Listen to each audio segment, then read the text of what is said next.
बिस्मिल्लाहिर्रहमानिर्रहीम। अस्सलाम वालेकुम, वेलकम टू वीजमेंट। और जैसे कि आप सब लोगों ने पढ़ लिया थंबनेल में कि इंग्लिश 101 की असाइनमेंट नंबर 1 का सलूशन आपको इस वीडियो में मिलेगा। तो इस वीडियो को आपने शुरू से लेकर एंड तक लाजमी देखना है ताकि आप कोई भी पॉइंट मिस ना कर पाएँ। तो चलेंगे शुरू करते हैं हमारा सलूशन।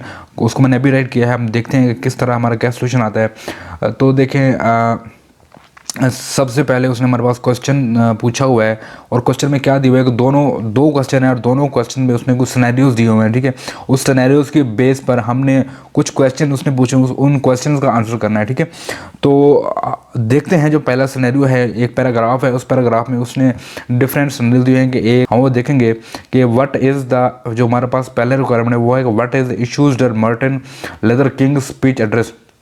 जो मार्जिन इश्यूज़ के व्हाट इश्यूज़ कौन कौन से हैं। ठीक है, तो उसने इस किस के लिए एड्रेस किया। तो हमारे पास जो पहला उसका आंसर आता है and of racism and question of civil and economic rights.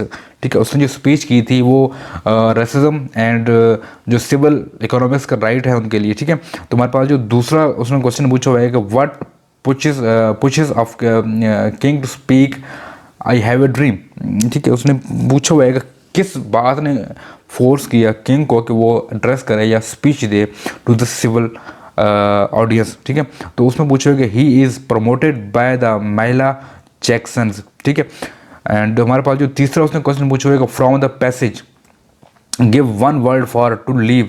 क्योंकि पैसेज से देखें पढ़ें कि कौन सा वर्ड फॉर टू लीव। तो हमारे पास डिपार्टेड का जो वर्ड है वो हमारे पास इसके लिए यूज़ होता है। देन उसमें जो क्वेश्चन नंबर 4 है उसमें कह रहा है what is the name of Martin Luther Kings formed speech. ठीक है, तो what is name of Martin Luther Kings formed speech. तो क्या नाम था जिसकी वजह से उसने स्पीच को तैयार किया। वो है कि आई हैव ए ड्रीम। उसने एक ख्वाब देखा जिसकी वजह से उसने एक स्पीच तैयार की। देन हमारे पास जो क्वेश्चन नंबर 5 उसने पूछा कि in front of whom does King speech. ठीक है, तो जो किंग था उसने किन लोगों के सामने स्पीच की। द सिविल राइट्स सपोर्टर्स, जो सिविल राइट को सपोर्ट करने वाले थे उन लोगों के सामने किंग ने स्पीच दी थी। देन हमारे पास क्वेश्चन नंबर 2 आता है, लेकिन उससे पहले आपने एक ज़रूरी काम करना है। और ज़रूरी काम ये है कि आपने मेरे चैनल को सब्सक्राइब करना है, प्लस साथ बेल आइकन को प्रेस करना है, अपनी राय का इज़हार कमेंट में लाजमी करना है। अगर वो क्वेश्चन हो मुझे नीचे कमेंट करें। अगर किसी ने ऑनलाइन क्लास लेनी हो तो मेरी इंस्टाग्राम आईडी का लिंक नहीं मौजूद है, वहाँ मुझे आप मैसेज कर सकते हैं।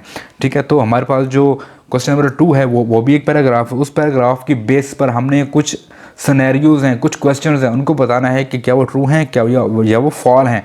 तो हम वो देखेंगे कि in the paragraph the writers talk about the desert and the species living there.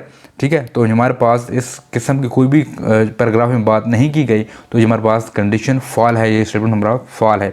ठीक है, a tropical cause refers to doesn't exist anywhere in the world due to rapid destruction of tropical rain forest। ये भी हमारे पास question fall है कि जो tropical corals हैं वो हमारे पास इस दुनिया में एग्जिस्ट नहीं करते, जो क्योंकि हमारे पास रैपिड डिस्ट्रक्शन उसकी जो तबाही की वजह से, फॉरेस्ट में रेन की तबाही की वजह से हमारे पास ये एग्जिस्ट नहीं करते। तो ये भी हमारे पास कंडीशन फॉल है, ये भी हमारे पास ऐसी कोई बात इस पैराग्राफ में नहीं की गई। Then the paragraph seems as a subject matter of an intellectual philosopher. तो वो कह रहा है कि क्या ये जो पैराग्राफ है ये लगता है या मैटर करता है इंटेलेक्चुअल फिलोसफर का। तो ये भी हमारे पास आंसर इसका फॉल है।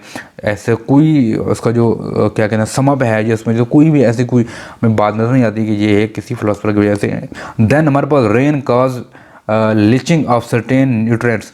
ठीक है, तो हमारे पास जो बारिश होती है उसकी वजह से कुछ न्यूट्रिएंट्स पैदा होते हैं, जो कुछ न्यूट्रिएंट्स आते हैं ज़मीन पर।